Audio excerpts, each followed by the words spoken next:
T'es touché parce que t'es un humain et t'es pas un gavé, t'as une éducation, t'as une culture, quelle que soit d'où elle vienne. T'as quelque chose qui fait que tu te rends compte qu'il y a une injustice sur Terre, une fracture terrible. Il y a déjà une injustice culturelle et artistique. Il y en a une autre qui est monétaire et puis de foyers, de maisons, de terrains. Je te dis, tout homme devrait naître avec un terrain et la maman donnerait les rideaux, le papa les outils, l'enfant apprendra à construire une maison. Tout ça, ça disparaît. Ça te fait des hommes robots. Ça. Même les SDF, ils sont robots. T'as vu ce qu'ils encaissent? T'as vu comment ils sont dans quel état?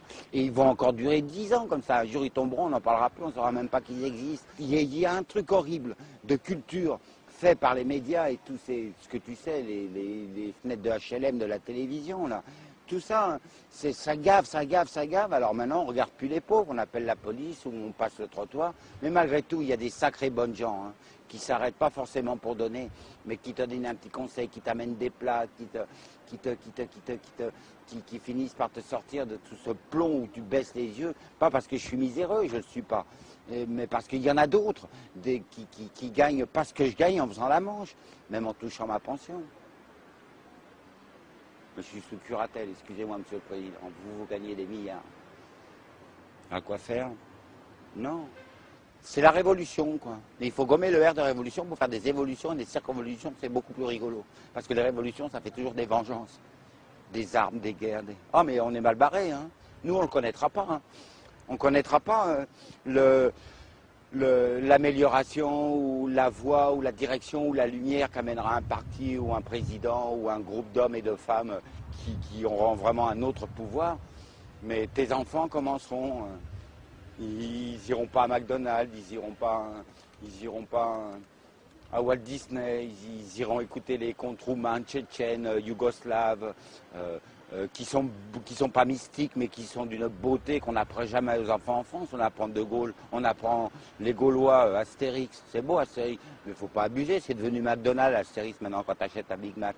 Tu vois, tout ça, c'est complètement faux. C'est faux, c'est faux. C'est gaver l'homme pour pas qu'il pense. Chut. Alors on vient des petits esprits, des petits... Ah, on est parfait, on est beau, on est respectable, on est civil, on est civique, on est citoyen, on est bleu, blanc, rouge, on a son pays, terre d'accueil, mosaïque culturelle. Tiens, la belle blague. Il nous faut monter dans les étoiles, alors qu'on cultive plus le jardin avec le râteau, on met plus de graines, on fait plus de petits trous avec les doigts de l'enfant pour mettre une graine et lui apprendre. Maintenant tout est sous vide, sous emballé. Où tu vas, maintenant tu vas en province, tu verras encore des grands-mères qui font le jardin, où il y a encore des gens qui amènent les légumes à leurs enfants à Paris. Il y a encore des tas de belles choses.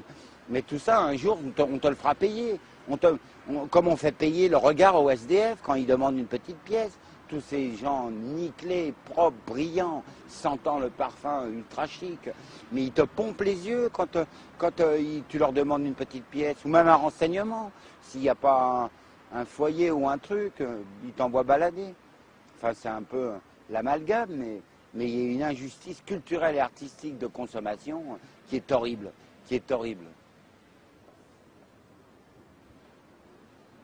Il faut faire une armée d'humour et d'amour avec les enfants que vous aurez et les spectateurs que vous êtes.